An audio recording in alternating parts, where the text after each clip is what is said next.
Alright, what is going on, everybody? So, as many people who know me and have seen some of my stuff before, I live in the state of Alabama. I live in Phoenix City. It's right on the border of Georgia, right next to Columbus, Georgia. But I live in Alabama, and I'm glad to live in Alabama. It's a great state. There's a lot of things to be proud of for living in Alabama. You see, I've got all my red on because Alabama, historically a red state. The Alabama flag has the red St. Andrew's cross. And in fact, I actually have that flag here on my outfield baseball glove, right there on the middle finger. All right, have it right there on the index finger.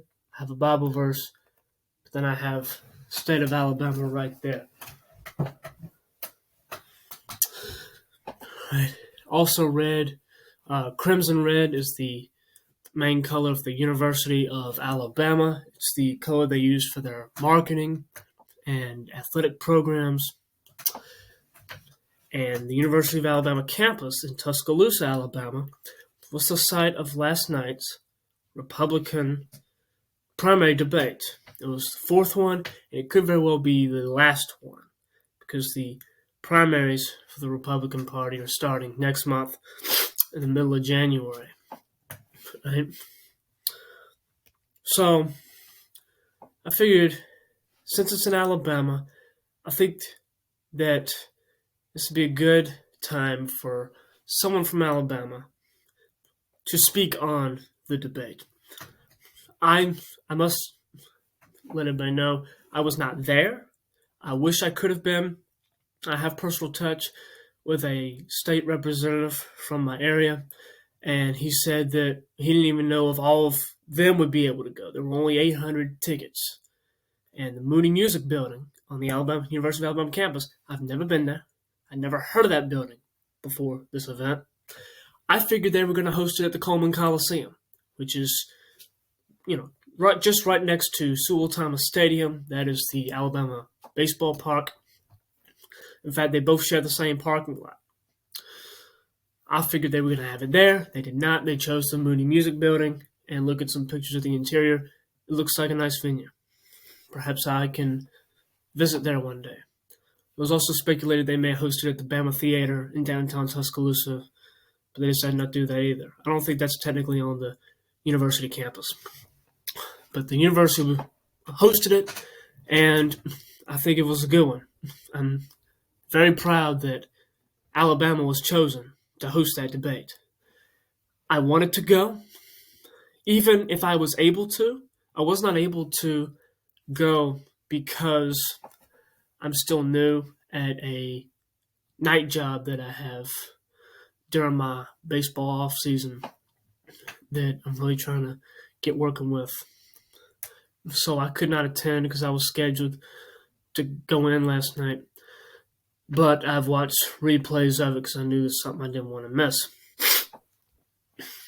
But I could have easily gone and maybe just been outside the venue and been there.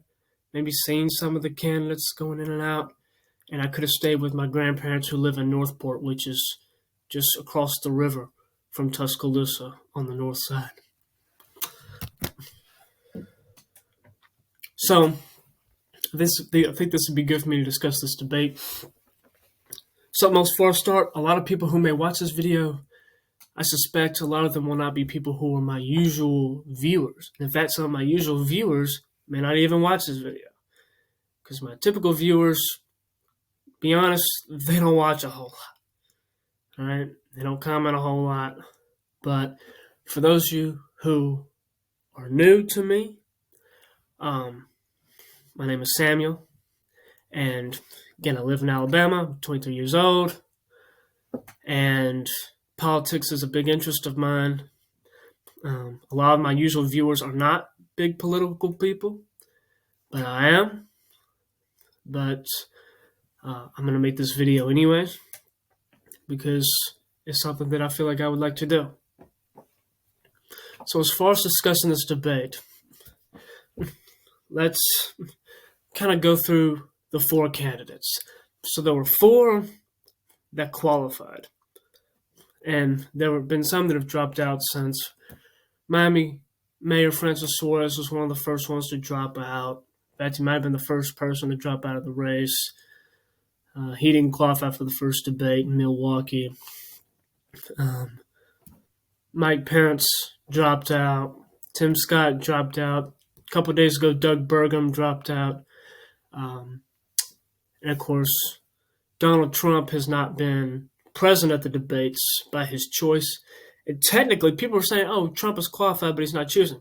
Donald Trump is technically not qualified to be at the debates because there's one qualification that you must fulfill to be at the debates that Donald Trump has not done, and that is sign the pledge to support the eventual nominee for the party. Donald Trump has not done that. Interestingly enough, one of the men who was on stage last night, former New Jersey Governor Chris Christie, he has done that. But then verbally, in the first debate, and likely other times, he has made clear that he would not support Donald Trump for the Republican nominee if convicted. And in that pledge that he signs to get in the debates, to my knowledge, there is no asterisk. So, interesting point. But I do understand, why he believes what he does. And since I'm on Christie, we'll go ahead and start with him. I believe, I could only watch a replay. I didn't get to watch it live because I was asleep. I had to sleep for, getting ready to go in last night. But I watched the replay during a lot of the downtime I had.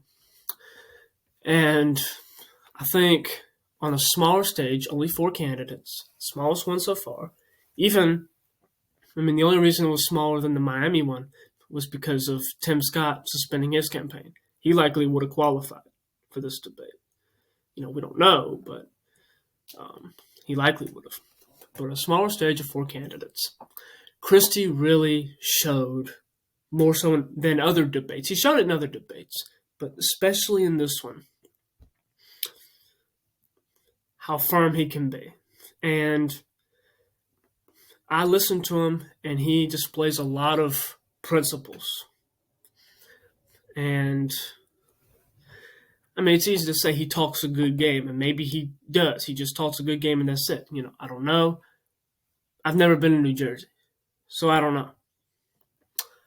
But I believe he displays a lot of character about when he discusses Donald Trump and his negative views of the former president. There's a lot of moral belief about Christie. He says that Donald Trump's conduct is below the office of President of the United States. He believes that Donald Trump is unfit, that he would not use the presidency responsibly. To me, this differs from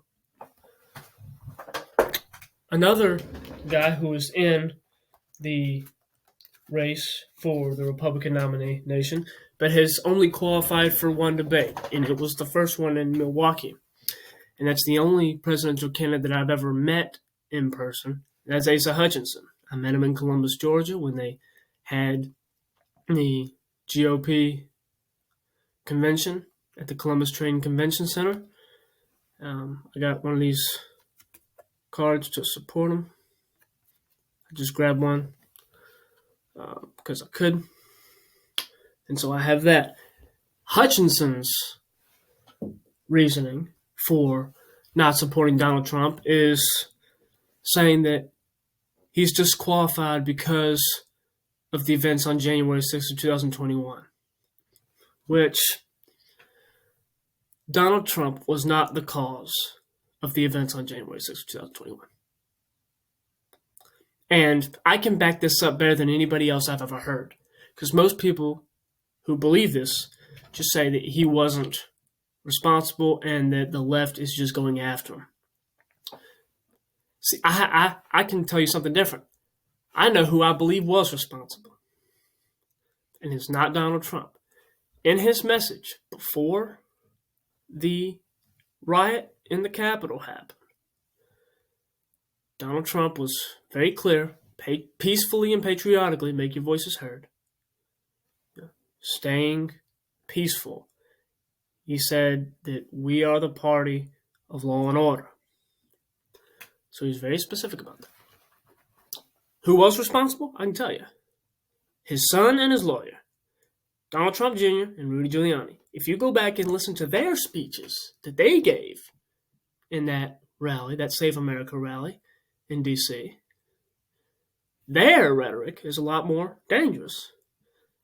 Rudy Giuliani even used the word combat when describing how Republicans need to be behaving in these kind of situations.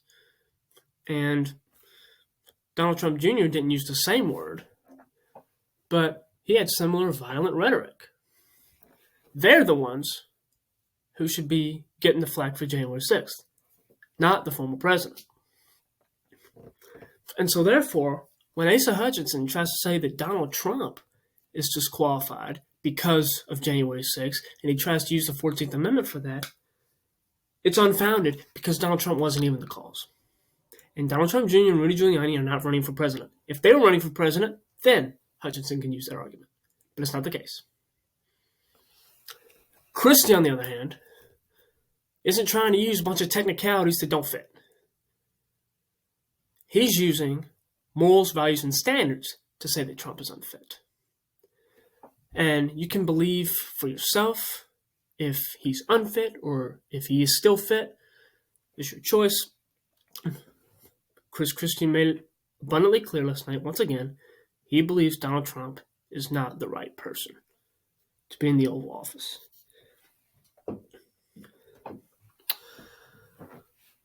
And there was a case where him and Ron DeSantis really went at it about this because Ron DeSantis, the Florida governor, was asked the same question. Is Donald Trump fit to be the presidency? And DeSantis sort of answered, saying that they have an opportunity to elect somebody who's not nearing 80 years old, opportunity to elect somebody younger. It's, as Chris Christie said, it's an interesting answer, but it doesn't answer the question. And so there was a lot of yelling back and forth. And when I watched that, I've seen Christie and businessman Vivek Ramaswamy go at it. When they put the two camera views side by side, and they'll go at it. I've seen the same thing with Vivek Ramaswamy and former South Carolina governor and UN ambassador Nikki Haley, with them going at it. I haven't seen a lot of that with DeSantis. And to me, DeSantis and Christie convey the two strongest personalities on the stage. And so to see those two big forces go at it, I was watching. I didn't know that I wanted to see that at the time, but now I'm glad that I did. Because I hear Vivek Ramaswamy talk a lot, and he's very smart. He's educated. Just as Tim Scott said, he believes that, not now for him. That's probably what's going to happen with Vivek, because I hear him speak, and his time is coming to where he's going to be a real force in the Republican Party if he decides to continue going on with it. But he believes things are too simple. And I know people like this who just think, we'll just do this and that's all. These are the same kind of people who, when talking about issues with the police, you just say, if you just comply with the police, everything will be fine. There's that naivety of things that often are not even true. These are people who they're not thinking it all the way through because they haven't experienced everything. So Vivek Ramaswamy is trying to prove himself to people on stage who have been in the places that he wants to go. Been in those sort of places. And he's being exposed as somebody who hasn't been in those situations. And, I don't know if this is on purpose, but it seems like he's trying to cover for that by making a bunch of explosive comments, but then backing off of them later on. First debate, he said he was the only one on the stage who wasn't bought and paid for. He made a comment about, like last night, he made a comment about needing responsibility in the Oval Office. Is it responsible to make a comment in the first debate that you're in, where you're introducing yourself to the country, to say that everybody else on the stage except for you is bought and paid for? When there's some concern about you yourself being bought and paid for through your own business ventures? I don't know if that's true or not. But, you're trying to prove yourself, that's not really what you want to come off as. And in the second debate in California, in Simi Valley, at the Ronald Reagan Library, he didn't seem to let up that much. He didn't seem to grow. In Miami, for the third debate, didn't seem to grow. Last night, he didn't seem to grow. So, it's almost like there's an immaturity about Vivek Ramaswamy. However, he's still a very impressive candidate to listen to. Very articulate. And he's very steadfast. He's very firm in his convictions. And he knows what he wants to do. And he's going at it wholeheartedly.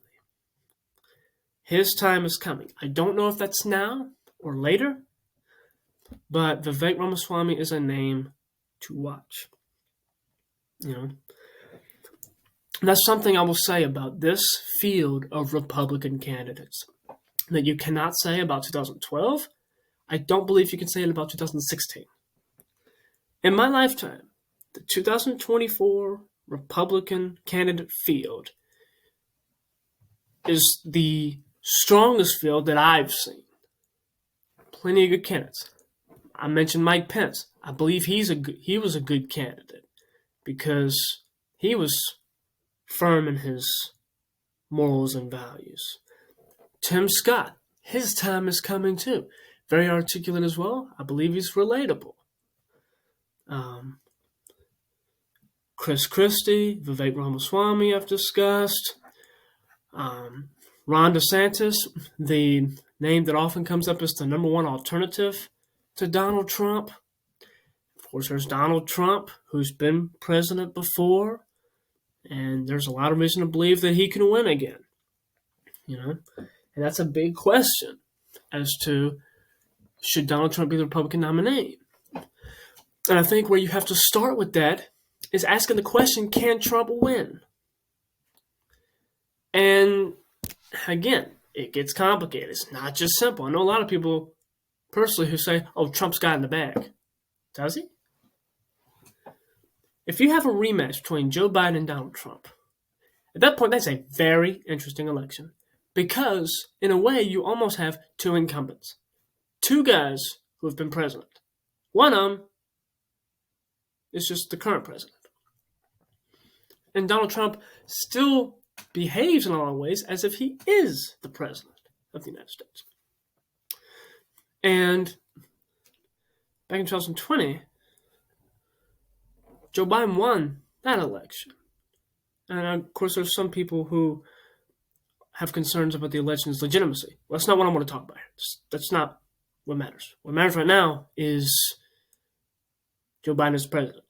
And, people can have their concerns about whether the election was legitimate or not. I have no idea. I don't know. I've heard evidence, and I've heard people say, oh, no, it's not good evidence.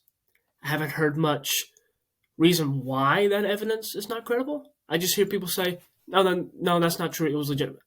I don't hear anything concrete to disprove the evidence that I see. But I don't know. I don't know if there was fraud in the 2020 presidential election or not. So I don't want to discuss that here. What I do think is important is people, particularly Donald Trump, got to stop talking about it. You keep talking about 2020, you're looking back. You're not looking at 2024, which is when you're trying to win. You cannot go back and win 2020. 2020 is done. We're less than a month away from 2024. You can't keep talking about 2020. Got to move forward to 2024. But can Trump win? Can Trump beat Biden? If you have a rematch between the two of them, I think he can. I think Trump can beat Biden. Because at this point, you've experienced both of them, and both of them had presidencies. A lot of people like them, a lot of people don't. I simply believe that more people dislike Biden's presidency than people disliking Trump's presidency. A Trump-Biden rematch would be a vote of the necessary of the lesser of two evils, I believe. And I believe most people would believe that Trump is the lesser. And so he would get 4 more years. That's just what I'm thinking. If the Democrats have another candidate be the nominee for the Democratic Party, Gavin Newsom has said it's not going to be him.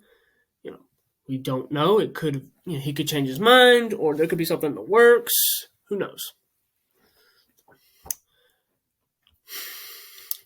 Gavin Newsom, I had, kind of some thoughts about Gavin Newsom that he could be a real force in the Democratic Party until last week when he debated Ron DeSantis on Sean Hannity's show. Newsom looked awful.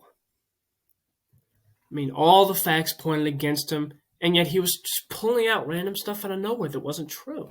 And DeSantis could just say, look, don't lie, the graphics on the screen. DeSantis could just laugh at him because there's nothing credible to really a lot of stuff that Newsom was saying.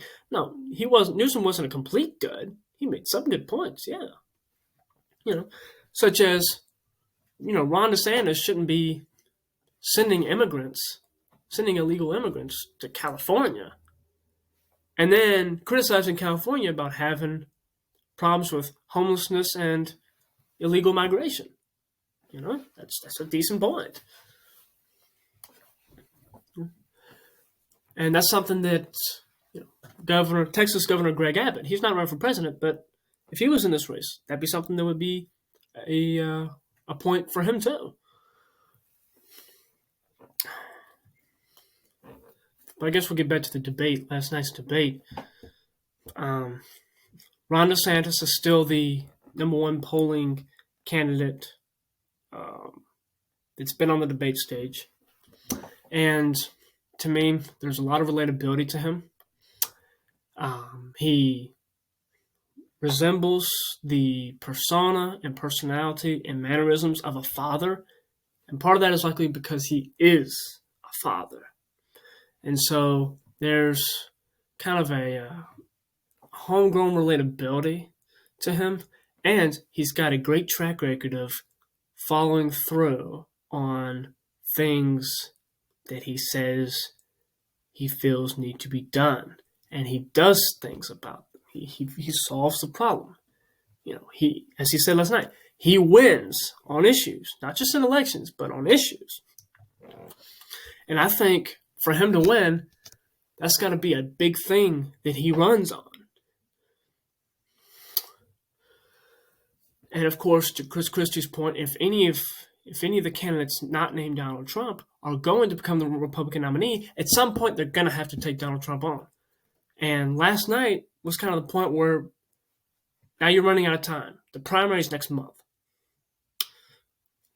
You're running out of time to take on Donald Trump if you want to beat him.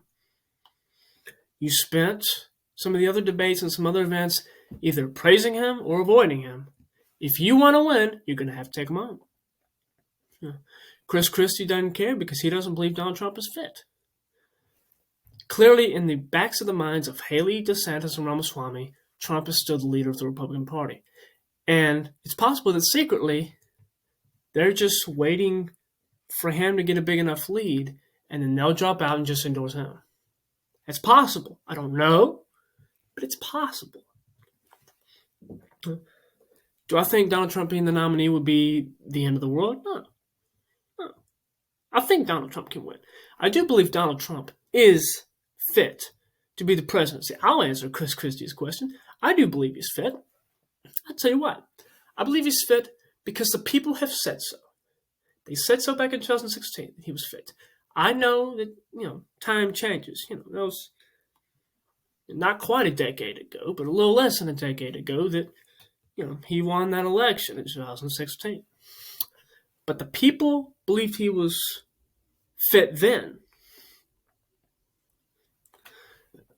And just as Nikki Haley said in the first debate, as far as if Donald Trump should be the next president, should be the Republican nominee, she trusts the voters. It's the voters' decision. Let them choose on their election days, their primary day and their general day.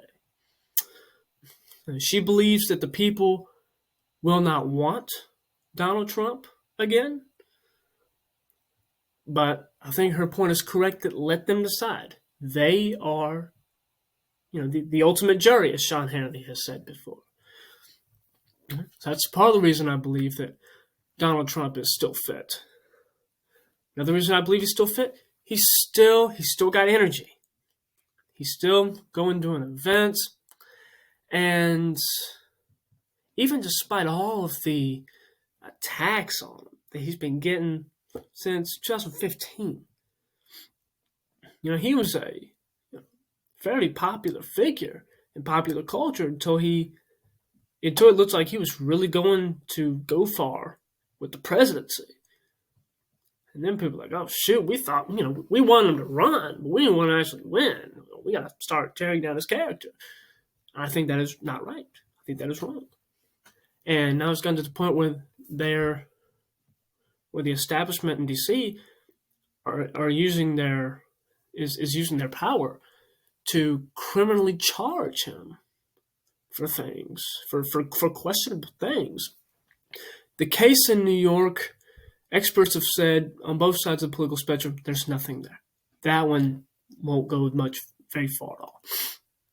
The case in Washington, D.C., it's really a First Amendment right thing. If it's about January 6th, that's double jeopardy because he's already been acquitted for January 6th. But I believe it's about the election. I believe. And disputing and arguing about election results is not a crime. It's a freedom of speech, issue. And so that one shouldn't go too far. The one in Atlanta, it's the same thing, but they've added a bunch of gang charges to it to really beef it up. So that one may not go too far either. The only one that has a chance of really going far is the Miami case. That's a federal case of the documents in Mar-a-Lago. The reason I say it's the only one that has a chance is because I'm not familiar with all of the rules about documents. And can a president declassify a document? And if so, when can he do it? And can he take them out of the White House? And, all that stuff. I don't want to act like I know something if I don't. So that's something. If I'm not sure about something, I'm just going to step back and say, hey, I don't know. Because I know a lot of people who don't know, but then they will try to say a bunch of stuff and act like they do. And a lot of people who are like that are the ones who believe everything is simpler than it actually is. Oh, just do this, just do that. And that's when we possibly get back to issues with Vivek Ramaswamy. Is it possible that he's not as smart as he's conveying? And that he's just trying to play things off as being cool and get to the presidency? I mean, again, I don't know. I don't know. And nobody really does. I think last night was a robust debate. I think it was a fun one to watch. I might be a little bit subconsciously biased because it was in Alabama, and I really wish I could have been there. At least just been in the atmosphere and, possibly seeing people